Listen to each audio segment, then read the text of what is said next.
നമസ്കാരം. മലയാളി വാർത്തയിലേക്ക് സ്വാഗതം. സെപ്റ്റംബർ മുതൽ മദ്യത്തിന് വലിയ തോതിലാണ് വില കുറയാനായി പോകുന്നത്. സർക്കാർ തീരുമാനമനുസരിച്ച് ഏകദേശം 30 രൂപ മുതൽ 500 രൂപ വരെ കുത്തനെ കുറയ്ക്കാനുള്ള ഒരു തീരുമാനമാണ് കൈക്കൊണ്ടിരിക്കുന്നത്. നമുക്കറിയാവുന്നതാണ്, രാജ്യത്തെ ഒട്ടുമിക്ക സംസ്ഥാനങ്ങളിലും ഏറ്റവും അധികം വരുമാനം ലഭിക്കുന്ന ഒരു മാർഗം, പ്രത്യേകിച്ചും കേന്ദ്രഭരണ പ്രദേശങ്ങളിൽ ഒഴികെ മറ്റെല്ലാ സംസ്ഥാനങ്ങളിലും മദ്യവിൽപ്പനയാണ് അവിടുത്തെ വരുമാന സ്രോതസ്. ഒപ്പം തന്നെ പെട്രോളും. കേരളം ഉൾപ്പെടെയുള്ള സംസ്ഥാനങ്ങളെക്കുറിച്ച് പറയുകയാണെങ്കിൽ മദ്യവും പെട്രോളും കൊണ്ട് തന്നെയാണ് നാം ജീവിച്ചു പോരുന്നത്, സർക്കാർ മുന്നോട്ട് കഴിയുന്നത് പോലും.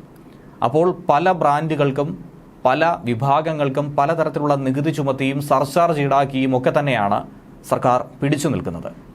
പല സമയത്തും പല രീതിയിലും വില കൂട്ടാറുമുണ്ട്. കേരളത്തിലടക്കം ഈ അടുത്തായി 30 മുതൽ 50 രൂപ വരെ വർദ്ധിപ്പിച്ചതും നമുക്ക് ഏവർക്കും അറിയാവുന്നതാണ്.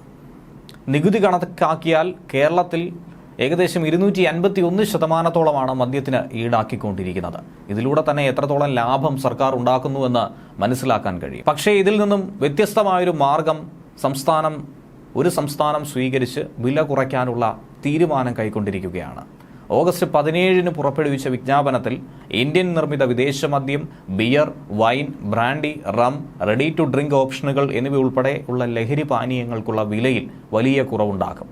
വടക്ക് കിഴക്കൻ സംസ്ഥാനമായ അസമാണ് ഓഗസ്റ്റ് 17 ഇങ്ങനെ ഒരു വിജ്ഞാപനം പുറപ്പെടുവിച്ചതും സെപ്റ്റംബർ മാസം മുതൽ വില കുറയ്ക്കാനുള്ള തീരുമാനം കൈക്കൊണ്ടിരിക്കുന്നത്. സംസ്ഥാനത്ത് മദ്യവിൽപ്പന കുറഞ്ഞതിൻ്റെ അടിസ്ഥാനത്തിലാണ് മദ്യത്തിൻ്റെ വില കുറയ്ക്കാനായി അസം മുഖ്യമന്ത്രി ഹിമന്ത ബിശ്വ ശർമ്മയുടെ നേതൃത്വത്തിലുള്ള സർക്കാർ തീരുമാനിച്ചിരിക്കുന്നത്. മദ്യത്തിന് സർക്കാർ ചുമത്തുന്ന നികുതിയിലെ പുനഃക്രമീകരണം നടത്തിയാൽ ഇനി മദ്യ ഉപഭോഗം വർദ്ധിക്കുമെന്നാണ് കണക്ക് കൂട്ടുന്നത്. അതിൻ്റെ അടിസ്ഥാനത്തിലാണ് വർദ്ധിപ്പിച്ച വിലയും അതുകൂടാതെയും വില കുറയ്ക്കാനായി തീരുമാനിച്ചിരിക്കുന്നത്. 360 രൂപ മുതൽ 500 രൂപ വരെയുള്ള ആഡംബര ബ്രാൻഡുകൾക്ക് ഒരു ഫുള്ളിന്, അതായത് 780 മില്ലി ബോട്ടിലിന് 166 രൂപയും 500 മുതൽ 700 രൂപ വരെയുള്ള ഒരു ഫുൾ ബോട്ടിലിന് 214 രൂപ വരെയും വില കുറയ്ക്കുമെന്നാണ് പ്രഖ്യാപനം. വിൽപ്പനയുടെ തോത് കൂട്ടി വില കുറച്ചാൽ നഷ്ടം മറികടക്കാൻ കഴിയുമെന്ന കണക്കുകൂട്ടലാണ് സർക്കാരിനുള്ളത്. അങ്ങനെ കണക്ക് കൂട്ടുമ്പോഴാണ് 30 മുതൽ 500 രൂപ വരെ പല ബ്രാൻഡുകൾക്കും കുറവ് വരുത്താനായി കഴിയുന്നതും. മദ്യവിൽപ്പനയുടെ അളവ് കൂട്ടി വരുമാനം വർദ്ധിപ്പിക്കുക എന്ന ലക്ഷ്യം തന്നെയാണ് അസം സർക്കാർ ഇവിടെ അവലംബിച്ചിരിക്കുന്നത്. ഈ വർഷം മാർച്ച് മാസത്തിൽ വരുമാനം കൂട്ടാൻ വേണ്ടിയിട്ടാണ് മദ്യവിലയിൽ വലിയൊരു വർധനവ് സർക്കാർ ഏർപ്പെടുത്തിയത്. അത് വലിയ തിരിച്ചടിയായി മാറി. അത് ഫലം കണ്ടില്ല. സംസ്ഥാനത്തെ മദ്യ ഉപഭോഗം ഗണ്യമായി തന്നെ കുറയുന്ന ഒരു സാഹചര്യമുണ്ടായി.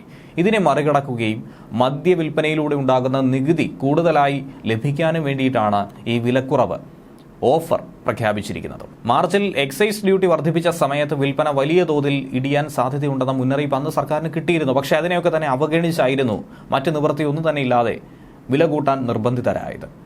അതുകൊണ്ടാണ് ഇപ്പോൾ വർദ്ധിപ്പിച്ചതിലും അധികം കുറവ് വരുത്തി മുന്നോട്ട് നീങ്ങാനായി സർക്കാരിന് ഗതികേടുണ്ടായിരിക്കുന്നത്. നികുതിയിൽ വരുന്ന കുറവ് വിൽപ്പന കൂട്ടിയാൽ മറികടക്കാൻ കഴിയുമെന്ന അവസാന പ്രതീക്ഷയിലൂടെയാണ് സർക്കാർ കടന്നു പോകുന്നത്. ന്യൂസ് ഡെസ്ക് മലയാളി വാർത്ത.